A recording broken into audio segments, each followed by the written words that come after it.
បាទសួស្តីបងប្អូនទាំងអស់គ្នាបាទយើងខានជួបគ្នាយូរហើយឥឡូវថ្ងៃនេះខ្ញុំមាន comment បងប្អូនម្នាក់គាត់សួរតើតើមួយការបិទបើកពន្លឺពេលដែលយើងធ្វើការហើយពេលដែលយើងឈប់ធ្វើអញ្ចឹងយើងចង់កំណត់ឲ្យពន្លឺ screen យើងនឹងរលត់ហើយនឹងមួយទៀតគឺឲ្យម៉ាស៊ីនហ្នឹងវានៅដំណើរការពេលដែលយើង upload ឬក៏ពេលដែលយើង download អីយើង render អីវានៅតែដំណើរការបានច្រើនម៉ោងប៉ុន្តែក្នុងអេក្រង់នោះគឺពន្លឺវារលត់ប៉ុន្តែចង់ឲ្យម៉ាស៊ីននៅតែដំណើរការអញ្ចឹងប្រហែលជាបងប្អូនខ្លះអាចនឹងដឹងហើយអធិស្ឋានសម្រាប់បងប្អូនដែលចេះ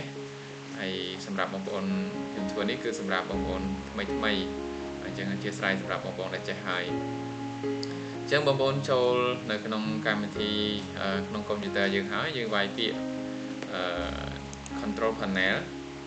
យើងវាយពាក្យ control panel ហើយយើងមើលនេះកន្លែងនេះ control panel យើង search វាណា search កន្លែង search នេះហើយយើងវាយវាមកពាក្យ control panel ចូលកន្លែងហ្នឹងមក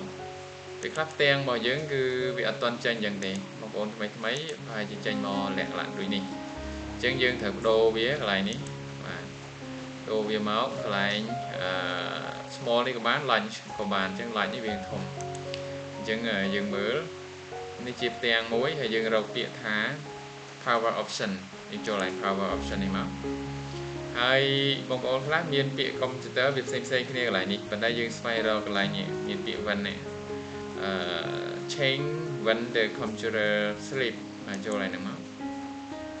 កន្លែងនេះគឺវាដាក់មានពាក្យថាមានរូបនាឡិកានេះហើយមានពាក្យ turn off the display អញ្ចឹងកន្លែងនេះគឺយើង turn off ហ្នឹងគឺទាក់ទងជាមួយ screen យើងចង់កំណត់ប្រហែលនាទីដែលយើងឈប់ប្រើឲ្យវារលត់អញ្ចឹងយើងអាចដាក់15នាទីទៅពេលដែល15នាទីហ្នឹងគឺ screen យើងនឹងរលត់ហើយប៉ុន្តែម៉ាស៊ីនគឺវាអត់ទាន់រលត់ទេម៉ាស៊ីនអាស្រ័យនៅលើយើងដាក់ម៉ាស៊ីនកន្លែងនេះ15នាទីដែរគឺវារលត់ប៉ុន្តែខ្ញុំដាក់3ម៉ោងដោយសារតែពេលខ្លះយើងធ្វើទៅយើង render ឬក៏យើងធ្វើ download អីទៅបងប្អូនអាចដូរតាមហ្នឹងទៅឬក៏ដាក់15នាទីដូចគ្នា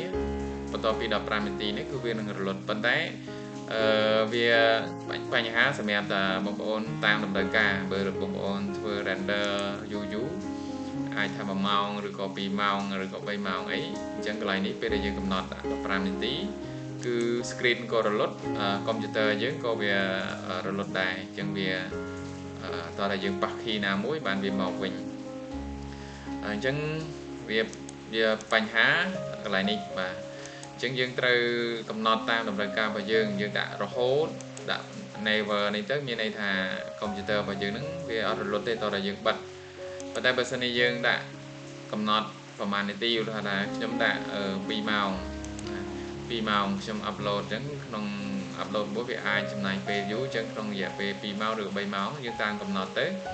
វានឹងដល់3ម៉ោងវា2ម៉ោងនេះវារលត់បាទតាមយើងកំណត់វារលត់ទាំងម៉ាស៊ីនបាទវាលែងដំណើរការអ្វីទាំងអស់រហូតដល់យើងចុចមកបើកសារថ្មីវិញអញ្ចឹងនេះគឺជាការរបៀបបិទទី2បាទទី1យើងកំណត់ screen បាទឲ្យ screen ហ្នឹងវារលត់យើងចង់កំណត់15នាទីហើយទី2យើងកន្លែងនេះថា power អានេះ put the computer to sleep មានន័យថាវាលែងដំណើរការហើយពេលដែលពី2ម៉ោងនេះទៅគឺវាលែងដំណើរការម៉ាស៊ីន upload អីហ្នឹងគឺវាលែង upload បានហើយលែង render បានហើយអញ្ចឹងកន្លែងហ្នឹងតោះតែយើងមកចុចកន្លែង key ហ្នឹងវិញវានឹងបើកវិញបាទវានឹងបន្តទៅទៀតអញ្ចឹងនេះជាពីររបៀបទាក់ទងជាមួយនឹងការកំណត់ screen ហើយនឹងមួយទៀតកំណត់ម៉ាស៊ីនទាក់ទងនឹងការដាក់ឲ្យវាម៉ាស៊ីនហ្នឹងវាឈប់ដំណើរការតែម្ដងបន្ទាប់មកយើងចាញ់មកកន្លែងនេះចូលកន្លែងនេះមកបាទចូលកន្លែង save change នេះមកគឺវានឹង change ទៅហើយបាទអញ្ចឹងយើងចុច save មកបាទអញ្ចឹងគឺប៉ុណ្ណឹងមានតែប៉ុណ្ណឹងទេបាទហើយយើងចុចបិទមកវិញមកបាទអញ្ចឹងសង្ឃឹមថាបងប្អូនទាំងអស់គ្នានឹងតាមទាន់សម្រាប់វីដេអូមួយនេះទាក់ទងនឹងការកំណត់ពន្លឺ screen ហើយនឹងកំណត់ដំណើរការម៉ាស៊ីនកុំព្យូទ័ររបស់ពួកយើងបាទអញ្ចឹងអរគុណច្រើនសម្រាប់បងប្អូនដែលទស្សនាមេរៀននេះ ហើយក៏ជាស្រ័យសម្រាប់បងប្អូនអរគ្នាដែលបានចេះហើយហើយបងប្អូនដែលពេញចិត្តនិងស្រឡាញ់ channel ការចែករំលែកនេះជួយចុច subscribe និងសញ្ញារូបកណ្ដឹងដើម្បីខ្ញុំអាចនឹងធ្វើបន្តមានទឹកចិត្តដើម្បីនឹងធ្វើបន្តទៀតផងដែរបាទអរគុណសូមជម្រាបលា